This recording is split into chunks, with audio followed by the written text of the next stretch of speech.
सर्व मैत्रिणींना जागतिक महिला दिनाच्या हार्दिक शुभेच्छा। मैत्रिणींनो, महिला दिनाचं औचित्य साधून आपल्या महिला व बालविकास मंत्री आदिती तटकरे यांनी एक घोषणा केलेली आहे। ज्या पात्र महिला आहेत त्यांच्या खात्यामध्ये आज त्यांना महिला दिनानिमित्त आदिती तटकरे किंवा सरकारकडून गिफ्ट मिळणार आहे। ते 3000 रुपयाचं गिफ्ट आज तुमच्या अकाउंट मध्ये मिळणार आहे। मैत्रिणींनो, पूर्ण महाराष्ट्रामध्ये 2,52,00,000 लाभार्थ्यांना या योजनेचा हप्ता दिला जाणार आहे। मैत्रिणींनो, यापुढे या योजनेची पात्रता अजून काटेकोरपणे पडताळण्यात येणार आहे। सर्व गरजू महिलांपर्यंत या योजनेचा हप्ता किंवा या योजनेची मदत सरकारकडून मिळण्यासाठी सरकार काही महत्त्वाचे निर्णय घेत आहे।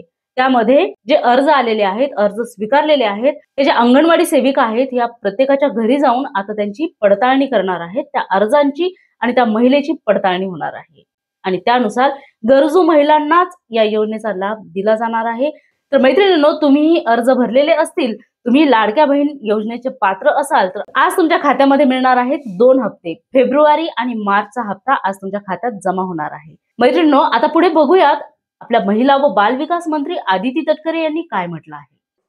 की जागतिक महिला दिनाच्या पार्श्वभूमीवर उद्या आजपासूनच आपण फेब्रुवारी महिन्याचा आणि मार्च महिन्याचा एकत्रितपणाने लाभ जवळपास 2,52,00,000 पेक्षा अधिक महिलांपर्यंत आज पोहोचवत आहोत। याचा एक विशेष आनंद आणि अभिमान मला निश्चितपणाने आहे। तर मैत्रिणींनो, ही होती छोटीशी अपडेट लाडकी बहीण योजनेसंदर्भात। कशी वाटली अपडेट मला नक्की कमेंट करून कळवा। आवडली असल्यास लाईक, शेअर आणि सबस्क्राइब करायला सुद्धा विसरू नका। धन्यवाद। क्लाउड मराठी।